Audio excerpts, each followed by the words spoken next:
قابل صد احترام حضرات شائقین و شائقات سچا پیغام، السلام علیکم ورحمۃ اللہ وبرکاتہ۔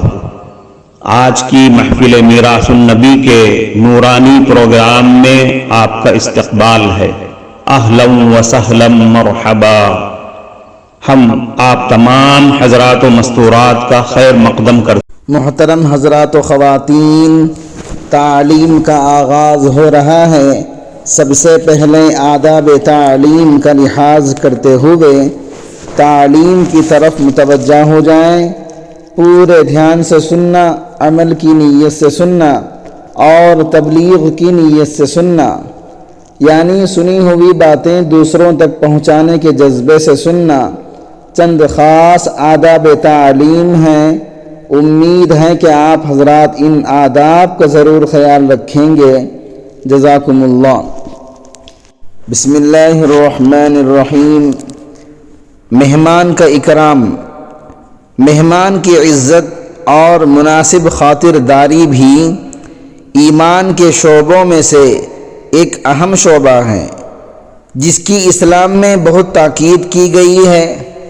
حضرت ابو ہریرہ رضی اللہ عنہ سے روایت ہے کہ حضرت صلی اللہ علیہ وسلم نے ارشاد فرمایا، من کان یؤمن باللہ والیوم الآخر فلیکرم ضیفہ۔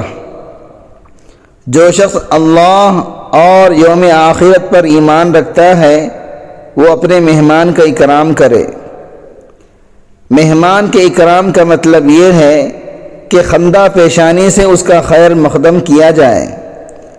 اگر کھانے کا وقت ہو تو بقدر استطاعت کھانے سے اس کی تواضع کی جائے، بلکہ ایک حدیث کی روح سے یہ بھی مہمان کا حق ہے کہ اگر استطاعت ہو تو پہلے دن اس کے لیے کوئی خصوصی کھانا تیار کیا جائے، جس کو حدیث میں جائزہ کے لفظ سے تعبیر کیا گیا ہے۔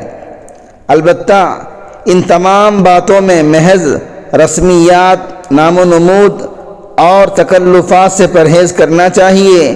مہمان کے اکرام کا سب سے اول مطلب یہ ہے کہ اس کو آرام پہنچانے کی فکر کی جائے، لہذا اگر اسے کھانے سے تکلیف ہو تو محض رسم کی خاطر کھانے پر اصرار کرنا اکرام کے خلاف ہے۔ ایسی صورت میں اس کا اکرام یہی ہے کہ اس کے آرام اور منشا کو مد نظر رکھا جائے۔ دوسری طرف مہمان کے لیے بھی یہ ضروری ہے کہ وہ میزبان پر ناواجبی بوجھ نہ ڈالے اور اتنی دیر اس کے پاس نہ ٹھہرے جس سے اس پر بار ہونے لگے، بوجھ ہونے لگے۔ صحیح مسلم کی ایک حدیث میں اس کی صریح ممانعت آئی ہوئی ہے۔ معزز شائقین و شائقات سچا پیغام،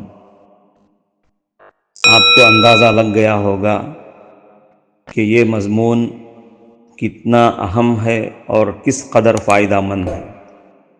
کم سے کم درجے میں سوشل میڈیا کے ذریعے سے بھی ہم اس کو زیادہ سے زیادہ شیئر کریں گے تو دعوت کے فریضے کی کوششوں میں ہم بھی اپنا کچھ حصہ ڈالنے والے بن سکتے ہیں۔ لہٰذا زیادہ سے زیادہ اس کو عام کریں تاکہ پوری دنیا کے ہندوؤں کی غلط فہمی دور ہو جائے اور انہیں یہ زمینی حقیقت معلوم ہو جائے اور وہ اپنے اصل مذہبی لیڈر پیغمبر آخر الزماں حضرت محمد الرسول اللہ صلی اللہ علیہ وسلم کو ماننے پر مجبور ہو جائیں اور کلمہ پڑھ کر آپ کے ساتھ ساتھ وہ بھی جنت میں جانے والے بن جائیں۔